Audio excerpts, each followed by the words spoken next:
What's up, everybody? Welcome to the podcast. Today, we're talking about community hacking. So we'll discuss what community hacking is, the steps involved in community hacking, and how it's going to help you to grow and monetize your own communities. And if you'd like to get access to our free course where we show you exactly how to launch your brand new community and get your first 100 members, we're going to drop a link in the description so you can grab that or comment the word course below and we'll get that over to you. Welcome to the Community Builders podcast, where we actually show coaches how to grow a six-figure lifestyle business using content and communities. And today, again, we're talking about community hacking. Jeff, what's up, man? We're here. I'm Ron Medlin, and we're here with our co-host, Jeff Lara. What's up, Jeff? What's up, bud? I'm doing good, man. Doing good. It's been hot down here in Florida. I'll tell you that, man. We've had some seriously humid days. Yeah, I'm excited about this one today. You've been doing a lot of kind of research around this. So I'm excited to kind of talk to you about this. So let's jump into it. Why don't we just start by kind of telling the audience what community hacking is exactly? I mean, if put simply, it's basically the research and analysis of other expert communities, right? Mm-hmm. One, do they even have a community? Because not all experts actually have a community yet. They're in the process. I mean, they're becoming more popular and people realize the need for it. And if they do have one, what processes are they using to grow them? What are they including as part of their community on the free side? What do they include, on the paid side? What's the pricing, traffic methods, paid organic? I mean, so much more.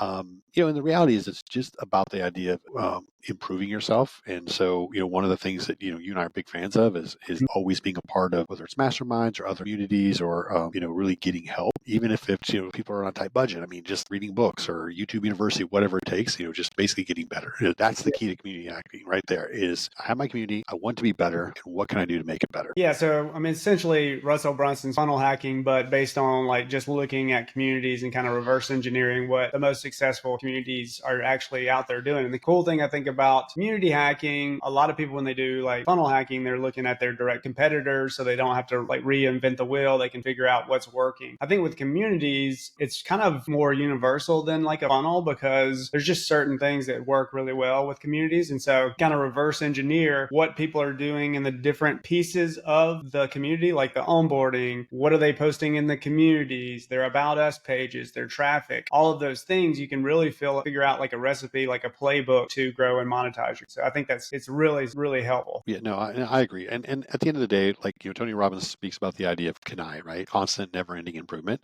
And I mean, that's what community hacking is about. It's like taking, the best practices, of what's working, what's not working, what they're including in the community, and then incorporating those best practices, and then also, not doing certain things so that you have a, thriving community that people enjoy being a part of, that they, it's easy to have people grow in your community. And ultimately, we'll talk about free and paid and how to move them from that free community into a paid community. So yeah. So let's talk about like what are the steps with community hacking? Like, what are we looking for exactly? Yeah, well, so first thing you need to do is kind of split the two, right? Because there is a bit of a difference between a free community and a paid community, and I know that we spoke a bit about that, kind of like the best strategies for that.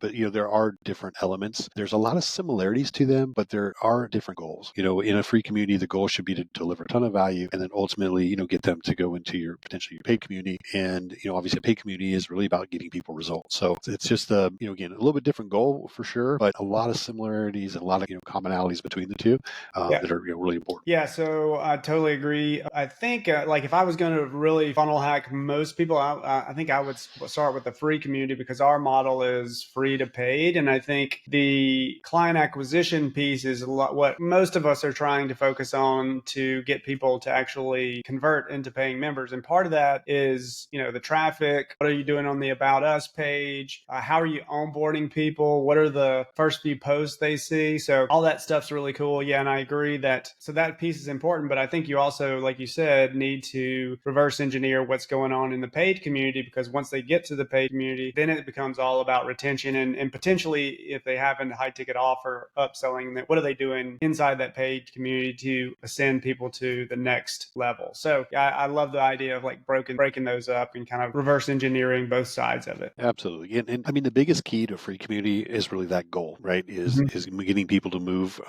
to receive a lot of value and then to move into, particularly in our case, a paid community. I think that's where a lot of people, there's a little bit of confusion, like, and that's why one of the things I love looking at other communities, like, what are they offering for free? I go into a community, it's a free community. What are they doing in that process? How are they using the about page? Like you mentioned, are they doing a video? Are they doing static photos? Or, how's their description? I mean, all of those things are, I think, really important. And I think when you nail that down properly, it Mhm. makes your community grow much faster, but it makes it grow faster with the right people. And I think that that's really important. I think that's where a lot of people, need to kind of understand the difference between kind of quality and quantity. And that About Us page allows you to do that. It really allows you to kind of sift through the people that you want coming into your free community, so Mhm. that that you're speaking to the right people, not just a group of people in there. You also want them to participate, and you want them to have engagement within the community. So a little bit of friction there is always, definitely a positive thing, for sure. Yeah, so that's kind of the first place, or the first, I guess, entryway into the community is that About Us page. And it kind of serves as like a landing page, right? Or even a sales page if it's a paid community. The cool thing about the Skool About Us pages is I think they've done just a lot of research and got a lot of data on what makes a good like landing page. And they're just super simple. It's like, a big picture at the top, and then they've got a bunch of different either pictures or video that you can have that you can kind of move the way through to kind of tell a story, whether it's like testimonials or what's included in the community, different things like that. So one of the things that I see a lot on About Us pages is the VSL, video sales letter. So what are your thoughts on having a video sales letter on that About Us page versus not having a video sales letter? Yeah, I think part of it depends on the community itself, right? So, I mean, when you have a community that's based on one or two experts, they're like your core experts, they do all your teaching.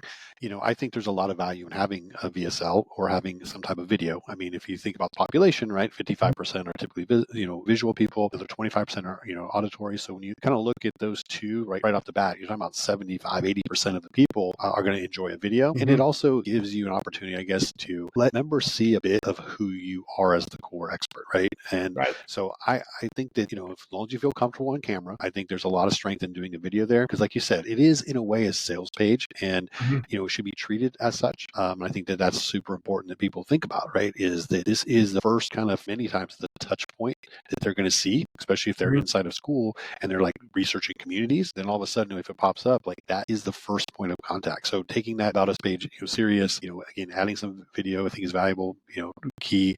If you have a community where it's maybe more like moderated by the people and not as much expert based, then maybe not the video as much, or if you don't feel comfortable on camera. But I always lean towards video, but I'm a visual person, so I would Mm-hmm. typically lean towards a positive of VSL. Yeah. Again, goes back to what they allow you to do on the Skool page too. I think you don't get a lot of characters or space to write like a long sales letter. So especially if it's a paid community, you're going to have to get them to convert them through your video, the images that you have in there, and a little bit of your copy. So I also think it depends on video sales letter for a free community. It's probably a little bit optional there, but also I think helpful. I think video is always going to improve your conversion rate. Definitely have it on a paid community, I would think, because again, that's going to be your sales mechanism there because you don't get a lot of area or space to write copy there. So Right, exactly. what other elements? So we go through the About Us page, we join. Now, what are we looking for as a community hacker, or if we're going to be community hacking this new community that was joined? What's the first thing that we're going to go to, and look at? I mean, typically, there's going to be questions like that should be used very strategically, and that basically, typically, why do you want to join the community? Some of my favorite ones, how did you hear about us? Which, kind of on the marketing side, right? What are you wanting to get out of the community? Gives you some direction. You want to make sure that obviously collecting, a good email, preferably, a phone number if possible, because at the end Mm-hmm. of the day, you can move those and put those in your CRM, and in our case, obviously, we use GroupFuel, which allows us to have additional contact points with them.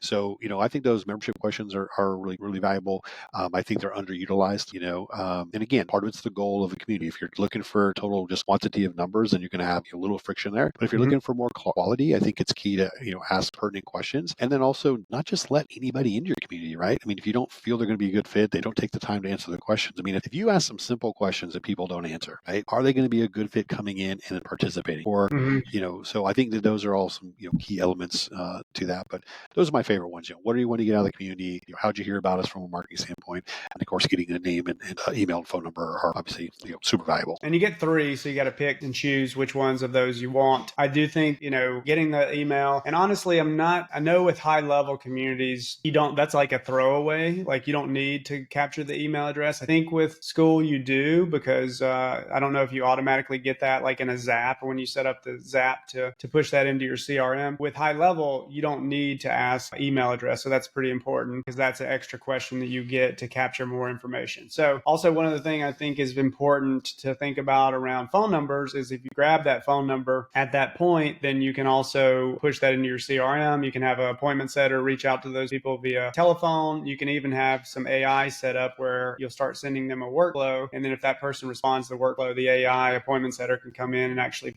book appointments if you're trying to book appointments. Now, not everybody's trying to get people on a call and sell high ticket. That's what we do. We have a free community to pay community, and then we have a high ticket offer. So just some cool things to think about. I mean, that's another brings up a good point, is what are the offers that the community that you're hacking are trying to sell? Do they have a high ticket offer in the mix, or are they just going just free to paid community? So that's a good one. Okay. So we got the memberships questions down. Now what are we going to investigate next? Well, for me, I love immediately going to the classroom. I mean, I know that's probably what most people would do anyway, but I love going right to the classroom. And, part of what I'm looking for is, if they offer me, for example, a free course, I like to go and kind of, in a way, measure the quality of that free course. Now, I believe, and you believe, that, it should be a tremendous amount of value given in that free course. So, I want to take a look at what are they offering? Is it consistent with what they promised me?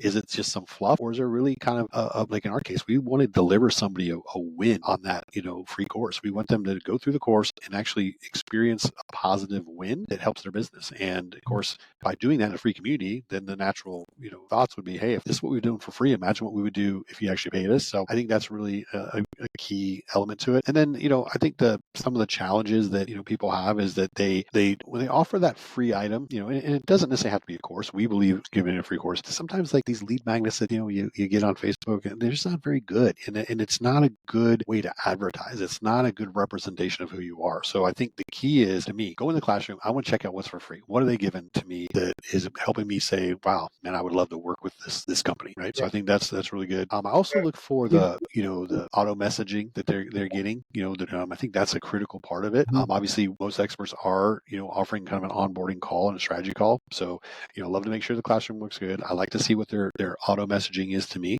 I think those are really good. I think a lot of communities underutilize that, and I think that's a big win as well. Yeah. So when I'm doing this community hacking stuff and I go into the classroom, what I'm looking for is what is their, because I'm thinking from a pure conversion stance. Like, what are they doing in that classroom? Because I know if I'm going in a free community and they have a paid community, they're trying to convert me into that paid community in some way. And so what are they doing inside that classroom to do that? Do they have like a course like you're talking about, where it's just a big masterclass that just provides a ton of value? Is it like a perfect webinar style setup where it's more of a pitch, but it's cut up to look like a course? Yeah. A lot of people are doing that, and it works. So I want to see what their approach is to convert me into a paid member. Also, what are they trying to do? Are they trying to get people on a call? Are they trying to get me on a call, or are they just, everything is pointing to a link to go to the paid membership to upgrade? Also, with the DM outreach stuff, what is that first message you're getting? Because really with Skool, that first message is the only one that is automated. So I want to take note of that. Maybe I'll have a swipe file of all the ones that I joined and see what those messages are. And then I want to keep up with what are the messages and what's the cadence that I get messages after that first message. So those are some of the things that I kind of look at when I'm community hacking, when I first get into a community. And I don't know if we'll get into this, but what is that onboarding experience when I first come in too? So like not only just the DM outreach, but what kind of emails am I getting? Where are they driving me? So most of the people, they're going to drive you where they want you to first go. So for instance, our community has a Start Here course where we kind of give the rules of the engagement in the group. We point to different posts inside the community to kind of start to train the audience to engage with community. So what are those onboarding steps that they're trying to get me to do? Because they're really trying to indoctrinate me on certain behaviors inside the community. So that's something that I like to pay attention to as well. Yeah, no, I completely agree. And that's usually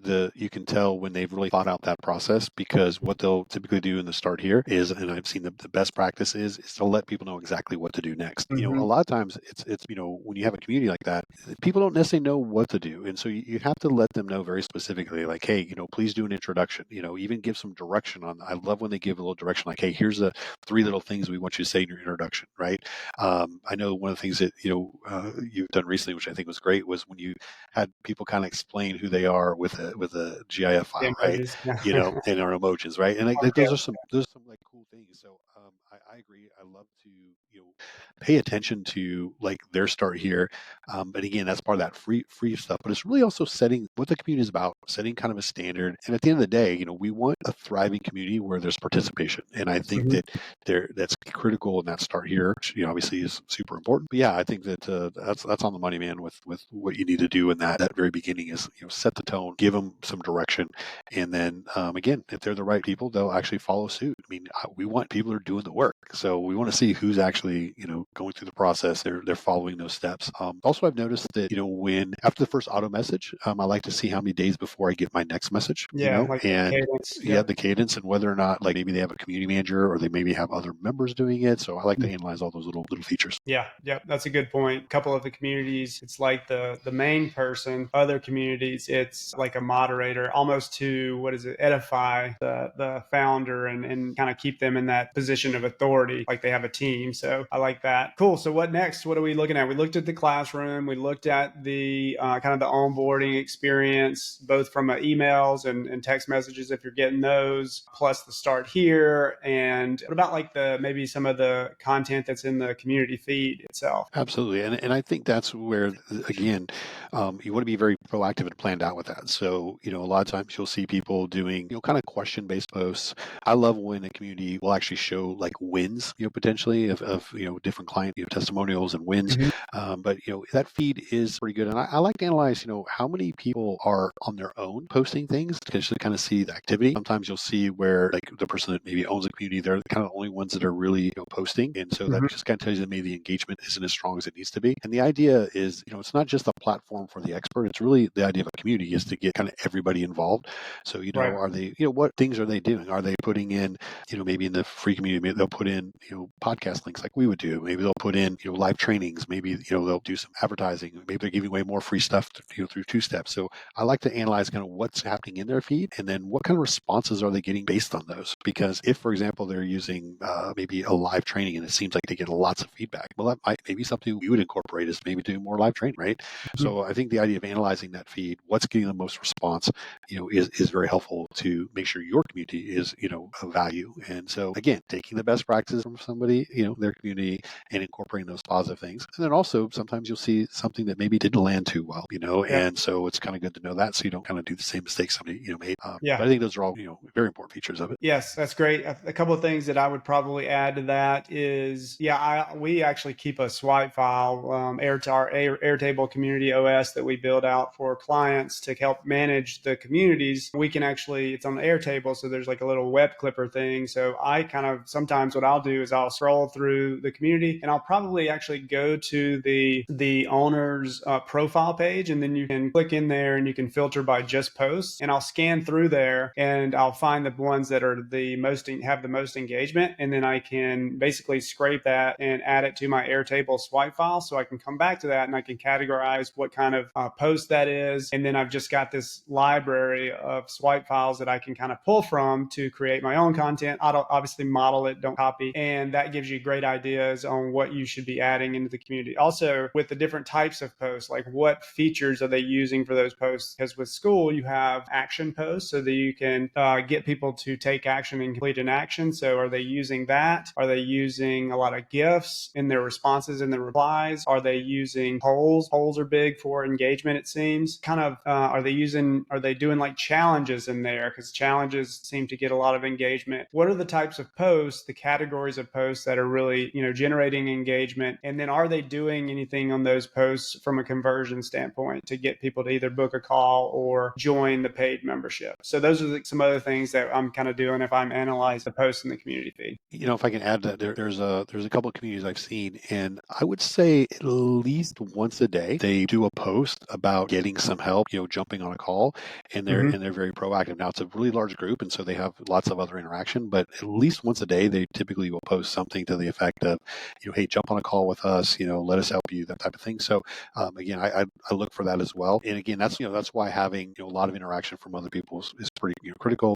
And so, but yeah, it is funny how certain communities will be a lot more targeted with a jump on a call, and then others will be a little bit more reserved with that. They'll just be posting polls or content, different things, videos and that kind of stuff, emojis, all kinds of funny things. So when it comes to like the onboarding experience and the content both in the classroom and on the community feed, are there any differences that we're kind of looking at between paid and free communities, and something we can't, like if we're reverse engineering those two different things, what should we be looking for as far as differences between those two? Yeah, I mean, that's a very powerful question. So when you think about a free community, right, and the goal of a free community typically is to deliver a ton of value and then get them to upgrade into, a paid community. So, right off the bat, the content's going to be really different, because the content you put in a free community is going to be, again, you're going to have some levels of, asking people to take calls. You're going to have maybe some master classes, or, might just have some free trainings, or maybe some, office hours or Q&A times where, you're driving people to basically get to know you better. Whereas in your paid community, at that point, they're paying for it. You want to think obviously about their success. Like, what more can I do to help them be successful? Because you want retention. And I think that's where, if you look at the two feeds, what you do in a paid compared to, free community is going to be, quite a bit different because of what you're asking people to do. I know for us, we're huge on the idea of like, get stuff done. Like, we have those, workshops where they actually come in, they participate, they actually get the work done in a short period of time. And so you're going to probably do a little bit more of that typically on your, on your paid type programs. On your free programs, again, it could be a nice way to get people to come into the paid, is by offering something where, again, they get that quick win. I know our course is fantastic. I mean, we basically help you, launch your community and get your first 100 members. And that's really that first step. And then the question becomes, great, now I have a community, I have 100 members, what do I do? And then we teach people how to grow it, with bigger numbers, but then also how to monetize it. So, when you look at the two, a lot more probably call to action and, on the free side, and then a lot more on the work and get things done in the paid. So that's kind of the big differences I see. What are your thoughts? Yeah, I think one of the biggest differences and one of the things, a few of the things that I would focus on most with the paid side is the About Us page, because again, that's the point of conversion. That's the sales mechanism. So are they using video, maybe even transcribe their script, kind of see if you can kind of break it down. Look at lots of different paid community About Us pages and see if you can spot any trends. A lot of them are probably using the same techniques and kind of help. So that's one thing that I'd really focus on with the paid communities. Yeah, I think also the paid community, I mean, is really the goal there is retention, right? Retention and delivering results, getting results that you can use both in your own marketing and social media, but just also helping you improve your program, and then just making sure that you're giving a great customer experience. But I think a big one from a perspective of you, the business owner, is retention. So what are they doing inside that community to keep people involved in what's going on inside the paid community? So got coaching calls. Are they doing anything to make sure people show up? Do they have any extra support mechanisms? What's in their offer? Because I mean, especially on that About Us page, what are they promoting as far as their offer and to get people to convert? So those are the things I think I would kind of pay attention to. But yeah, it's a totally different type of content inside that paid community than it's going to be in that free community. So that's great. So we talked about what's inside the community. Let's talk about how to get people to the community. So let's talk about traffic and growth. What kind of what are we looking for when we're doing some community hacking around traffic? Yeah, I mean, obviously that's the key to business, right? Is finding clients, right? I mean, there's business pretty simple: find a client, keep a client, right? So I love to track like what are successful communities doing as far as getting people into their free community. So are they offering lead magnets? Are they doing free courses? Are they doing organic methods? Are they doing paid methods? Obviously, I believe the best is kind of a combination of both. One of the methods I've seen that it seems to work really well is in my feed, I don't know about you, but I'll literally just say, it'll say something like free course on X, join my community. magnets inside type of a thing. And it's a Now simple, we're talking about Facebook. like a Facebook ad, that is, it's a paid ad that is literally super simple. It is basically, hey, free course, join my community. And, I've seen a lot of people doing that. And then again, when it's free like that, it's kind of easy to want to join and check it out, especially when I'm trying to analyze and what they're doing. But so on the free side, a lot of times people will do a lead magnet first. They might say, hey, here's my PDF on XYZ, or, here's a Google Doc, talk about this. And then from there, they'll then move into come join my community. So there's kind of two of those methods there, but I love to see how the different people are doing it, whether they're going just straight advertisement paid into a community, or they're doing, lead magnet and so forth, which is really key. But then traffic, from the organic side, I think, again, growing your personal profile, doing some two-step posts, offering some different types of lead magnets, and again, how about something as simple as on your personal profile, simply saying, hey, I just put together a course on XYZ, join my community for free access. Like something as simple as that. And typically you're going to see some results from that. And then, of course, some of the other traditional organic things, reaching out to people, doing some direct messaging, things like that. But I do like to analyze that from a standpoint of like, what are they doing on both the paid and organic side to get people into their free community? And I think everybody should be paying attention to that kind of stuff, so they can kind of see where, what are they doing? What are their what's working for them? What's not working for them? And again, just emulating those that are being successful. Yeah. So what I like to do for this is basically I want to figure out. So I want to look at, okay, so do they have a YouTube channel? I want to go to the YouTube channel. There's a couple of tools by Mr. Beast. What is it called? I can't remember exactly what it's called. It is called View Stats. So you can go and you can analyze different channels. You can see which are the best videos. So you can see the ones with the most views and then analyze that video. So what is the video topic? What is the headline? What is the keyword they use? What's the description? What's the call to action that they're sending people to? And then just go through that whole funnel. And typically it's going to be, like you said, that most of the ones that I've seen are really focusing on like that one lead magnet, which is like the free course or whatever they're promoting in that free community. And so that's the beginning of the funnel for most of them. So I want to look at their YouTube channel. A lot of people are using YouTube channel to grow communities, and including ourselves. It's a very powerful tool. Are they using Facebook? What other channels are their main channels? So are they using Facebook? Are they using Instagram, TikTok, LinkedIn? And then really starting to reverse engineer by looking at all of their different posts and then deciphering which of those posts, again, just like we would in the community feed, are getting the most engagement. And that's going to give you almost a structure that you can use for your own content. Analyze, are they using pictures? Are they not using pictures? Are they using video? Are they not using video? For instance, I know like a huge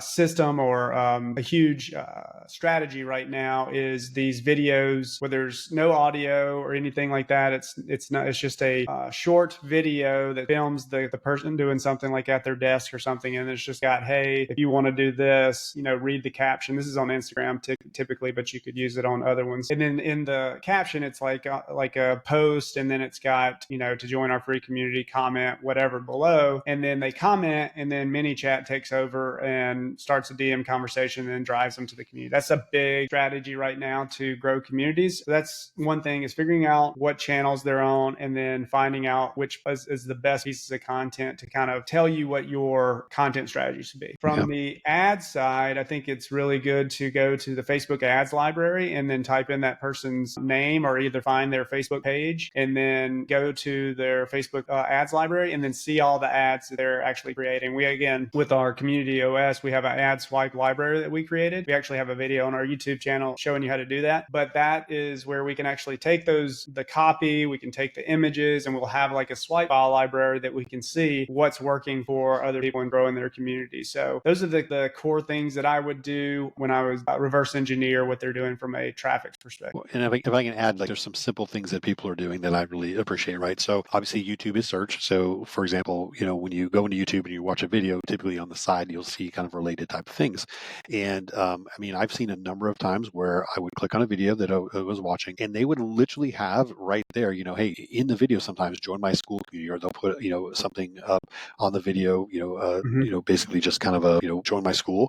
Go down into underneath that, typically where they have, kind of the notes and everything, it'll have like their Skool, their Skool spot, like right there. You can click there, it'll take you right to Skool. And so I know that one of my, favorite ones I watched, they had a super informative video. And, at the very end, it said, hey, by the way, if you want more content like this, I have a free course on this, join my Skool community. The link is down below. And, something as simple as that, just having that link there. Because again, if people are already engaging, they're watching a video, they see there's some positive things happening. So I do like to do that. Obviously, they're really good on a subscribe, and so again, those are some great techniques to use for sure. Okay, cool. I think we covered the About Us page. We covered what the onboarding sequence, the start here, classroom area, the community feed. Talked about the DM outreach strategy or the onboarding strategy that they have. Talked about traffic. Is there anything we're kind of leaving out? The only thing that I will say that I'm a big fan of is I like to try to, and it's a little bit challenging to do, but I like to figure out, do they have a community manager? Like, are they using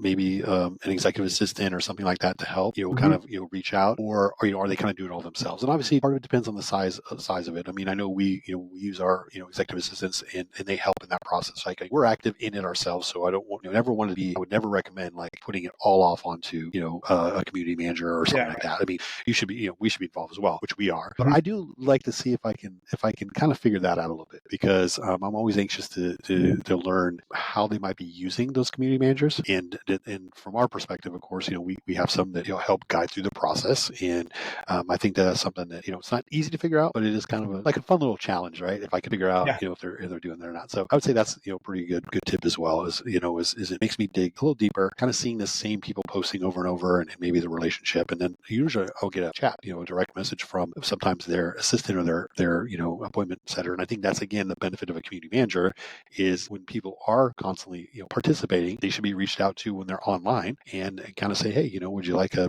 free blueprint call or whatever you might do. So another thing I like to look at is when I'm am I getting those types of messages? So strong stuff. A couple of things you said there jumped out at me. I think there's a couple of benefits to having either community manager or even moderators inside the community. I've seen a lot of communities that have some of the ones that have the most engagement. You can tell that they have a group of people that are like kind of pushing that. And I don't think that it's just because of the rewards and the leveling up. I think there's some kind of relationship that they've established there that they're going to help drive engagement inside the community. So keep an eye on that, because I do think that is a thing that's happening in some of these communities. So that might be a strategy to implement in your own. If you can maybe create some kind of deal with some of the people that are just showing up a lot just in general, reach out to those people and see if you can maybe give them a discounted version of your paid community or whatever the case may be, to help you drive that engagement and not just be the one that's like speaking into the void all the time. Right, so absolutely. I think that's one thing. I think also when you have another person on your team that's welcoming people into the community, a couple of things happen there. First of all, it edifies you as the leader that you're more of in a position of you're busy and you don't necessarily have time, but you want to make sure that they're taken care of. So I think that's another thing that having like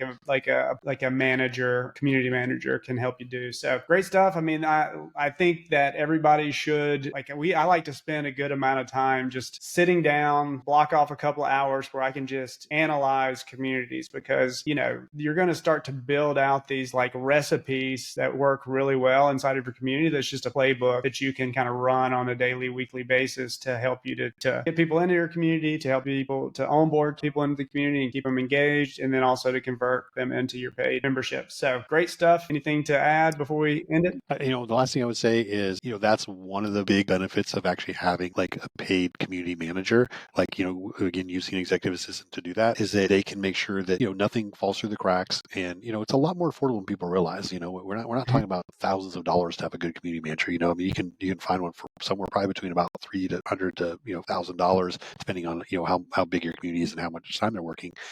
But I think that allows them to do what you just mentioned, which is knowing my community is in good shape, and things are happening, creating some appointments, all this is happening.